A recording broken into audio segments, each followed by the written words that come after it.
Hey, come closer. If you are planning to study business in school, or you want to have your own organization, or you want to open your own business, come closer. This is for you. Today I'll be talking about hierarchical structural organization. What is an organization? An organization is the coming together of a group of people for a common purpose. When you look at hierarchical structural organization is the step-by-step process at which a business or an organization needs to make use of in order to structure the business properly and to put it in its rightful position. Hierarchical structural organization. What is an hierarchical structural organization? Hierarchical structural organization is a step-by-step level, just from top to bottom, from the lowest position to the highest position. In every organization, in schools, organizations, workplace, hospitals, wherever, mention it, there is always an hierarchical structural organization. So, what does an hierarchical structural organization entails? 1. An hierarchical structural organization has many layers. For instance, I work in a school, and looking at that system, I work in a school. If I go into the school as a new staff, I need to know the processes. For instance, a school starts from the students, then the class of rep, then the teachers, then the HODs. Before we now move to the vice principal, to the principal of the school, then to the director of the school, that's the owner of the school. That's hierarchical structural organization. 1, it has many layers. For an organization, let's use a company for an example. A company that is probably selling a product, or a company, just an organization generally. Let's use an hospital, for instance. In an hospital, you would have the staffs at the lower level. The staffs. Then, the staffs can be categorized in different aspects. You can have the doctors, you can have the nurses, you would have those that are the dentists, those that are into surgery. I'm not a science student, and I'm not going to study doctoring, so I don't know much about that. But looking at that, you definitely have the doctors, you have nurses, you have those that are in charge of pharmaceutical care units, you have different aspects. So looking at the aspect of the nurses, there should be an HOD for nursing, right? There should be the head of nursing. So and there should be an HOD for the doctors. So looking at that aspect, you start with the staffs at the lower level, then moving on to their HODs, those that are higher than them, those that they can report to, those that they can look up to and ask for anything. Instead of going to school to meet with the director of the company, they can pass through those people. So that is what layers is all about. The second one, chains of command from top to bottom. Chains of command simply means that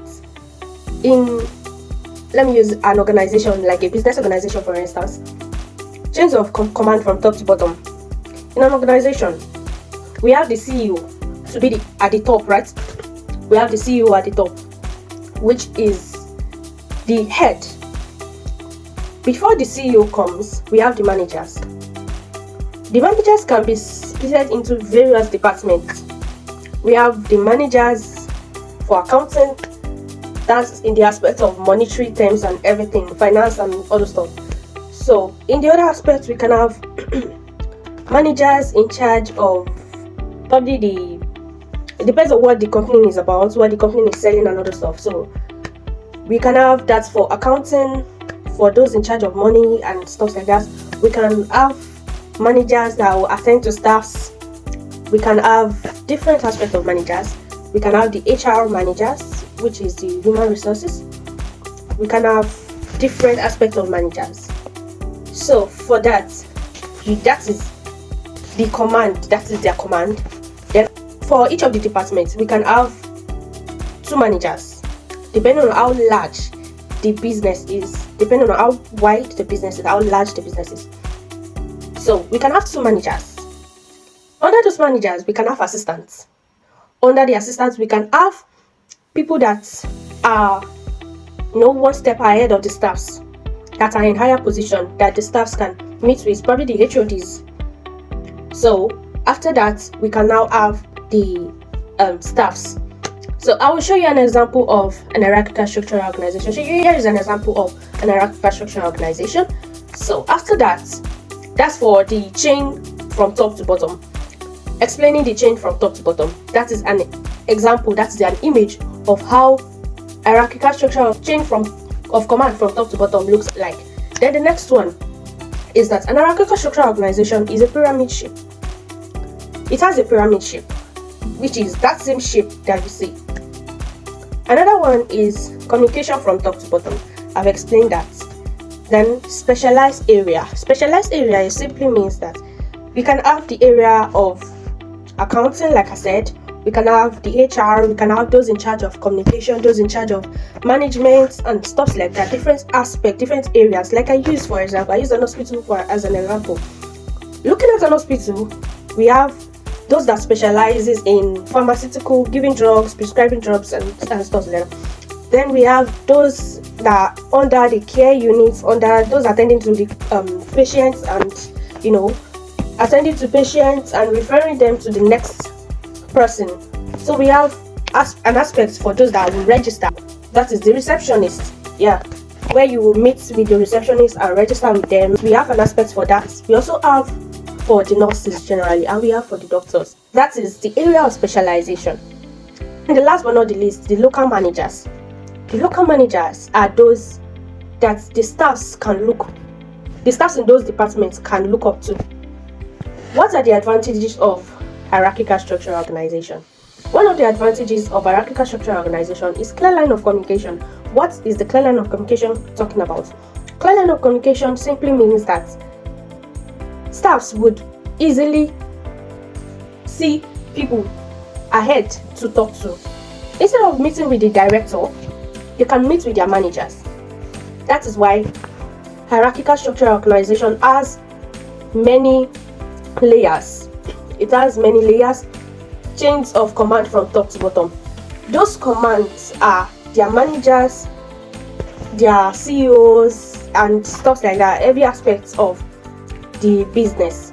So, an advantage, like I said, they have clear line of communication. The second one is clear reporting. They can be able to give reports to their head, to those ahead of them. Another one is opportunity for promotion. If you look at an organization, one of the reasons why people get promoted is because there are a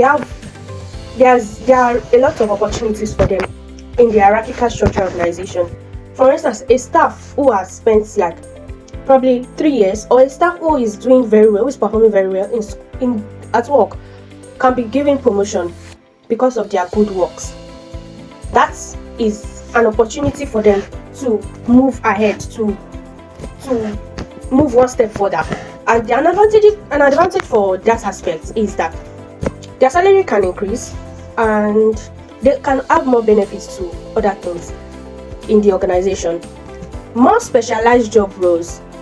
There are various aspects of various arms in the organization, so they can have more ideas of other aspects of the business, not just in just the aspects that they are working in.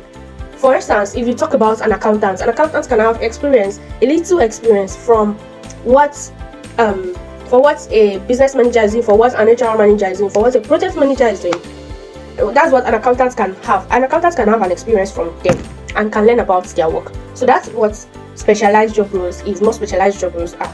So everyone knows their job role. Everyone knows what they applied for. Everyone knows the reason why they are working. They know what they are supposed to be doing at that point. Disadvantages of hierarchical structural organization. As we have advantage, we also have the disadvantages. One of the disadvantages is slower communication flow, meaning that they may not get response from their head from those ahead of them, from those on top of them. They may not get answers from them in time, and this can delay. This is one of the disadvantages. Another one is slower decision making. For instance, in an organization, if the head or the CEO wants to make an order, he can decide to allow the staffs to make their opinion, to give their opinion on what it is. And before it can get to the staff, it will take a while. And before the answer will also get back to the CEO, it will also take a while. So that is what slower decision making is under the disadvantages of hierarchical structure organization. The last but not the least, managers have a narrow span of control. They have a narrow span of control. Thank you very much for listening. I really appreciate it. I hope I've not wasted your time, and I hope what I've said so far is helpful. Expect to hear more of this from me. I am Afolabi Favor, a business management student. Bye.